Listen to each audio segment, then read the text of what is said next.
शङ्करं शङ्कराचार्यं केशवं बादरायणं सूत्रभाष्यकृतौ वन्दे भगवन्तौ पुनः पुनः। ईश्वरो गुरुरात्मेति मूर्तिभेदविभागिने व्योमवद्व्याप्तदेहाय दक्षिणामूर्तये नमः। श्रीमद्भगवद्गीता द्वितीय अध्यायं 5వ శ్లోకం।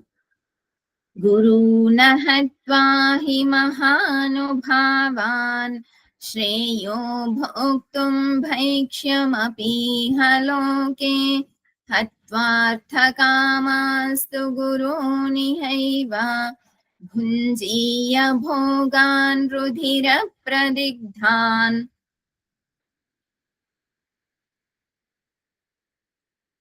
गुरून् महानुभावान्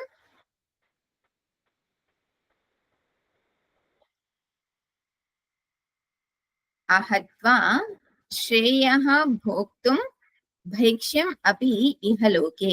इहलोके श्रेयः भैक्ष्యం భోక్తుం। ఈ మహానుభావుల్ని గురువులను సంహరించడం కంటే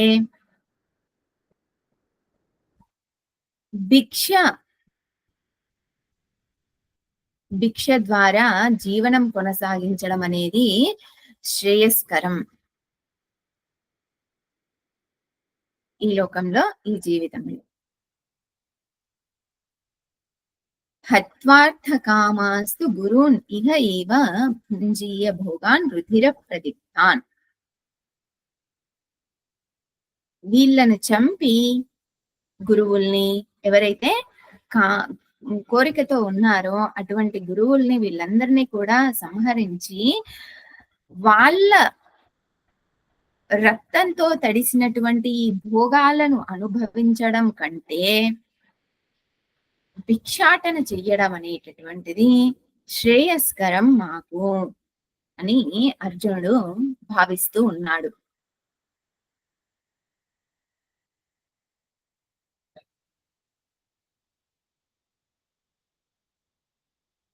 సహజంగా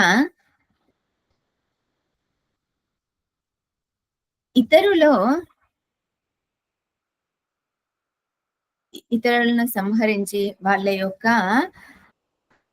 ఆస్తుల్ని కానీ, లేదా వాళ్ళ యొక్క సంపదను కానీ, లేదా వాళ్ళ యొక్క పేరు ప్రతిష్టల్ని కానీ భోగించాలి అని అంటే ఎవరికి కూడా ఇష్టం ఉండదు। కానీ భగవంతుడు ఈ ఆలోచనకి సమాధానం ఎటువంటిది ఇస్తున్నాడు? ఏ రకంగా ఇక్కడ గురువులకి వ్యతిరేకంగాను, అలాగే వీళ్ళందరినీ సంహరించి రాజ్యభోగాలను అనుభవించడం ఏ రకంగా సరైనది అని భగవంతుడు సమాధానం చెబుతున్నాడు అనేది ఈ అధ్యాయంలోనే మనం తర్వాత శ్లోకాల్లో తెలుసుకుంటాం। ఓం పూర్ణమదః పూర్ణమిదం పూర్ణాత్ పూర్ణముదచ్యతే పూర్ణస్య పూర్ణమాదాయ పూర్ణమేవావశిష్యతే। ఓం శాంతి శాంతి శాంతి। హరి ఓం శ్రీ గురుభ్యో నమః।